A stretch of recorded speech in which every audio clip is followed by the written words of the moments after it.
صباح الخير. كل سنة وانتم طيبين. الفترة اللي فاتت كنا موقفين تصوير لظروف كانت خارجة عن إرادتنا شوية. في الفترة دي كنت مفتقدة القناة جدا، وكان وحشني التصوير والمونتاج.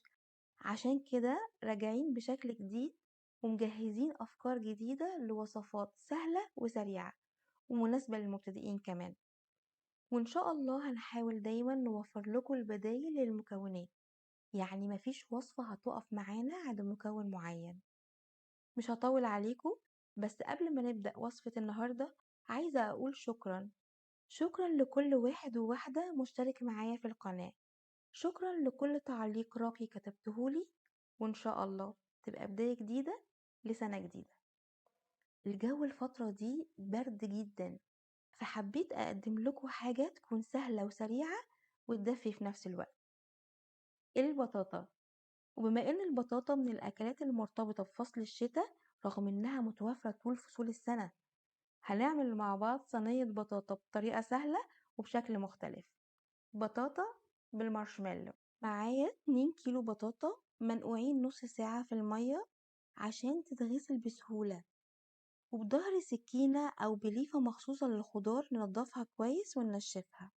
هحطها على صينية عليها أو مفروشة بورق زبدة أو فويل، وهبدأ بشوكة يعني أعمل فيها فتحات كده بالشوكة علشان تطلع البخار منها.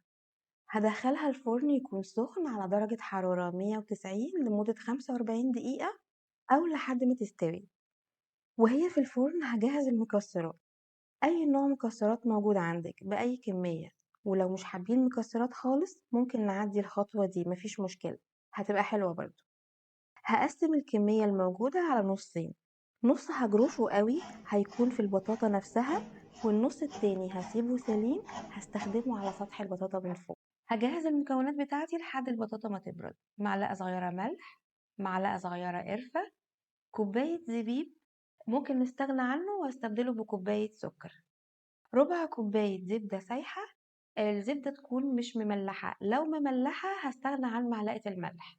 ومعلقة صغيرة فانيليا سايلة، أنا ما كانش عندي فانيليا سايلة فاستخدمت الباودر. و2 بيضة. كده البطاطا بردت وبقت جاهزة إني أشتغل فيها.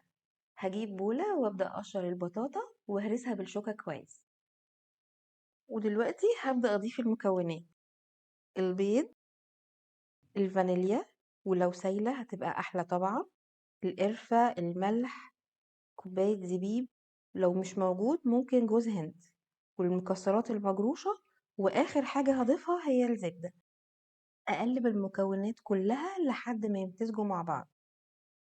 في صينية وسط هدهن الصينية بالزبدة وأصب البطاطا.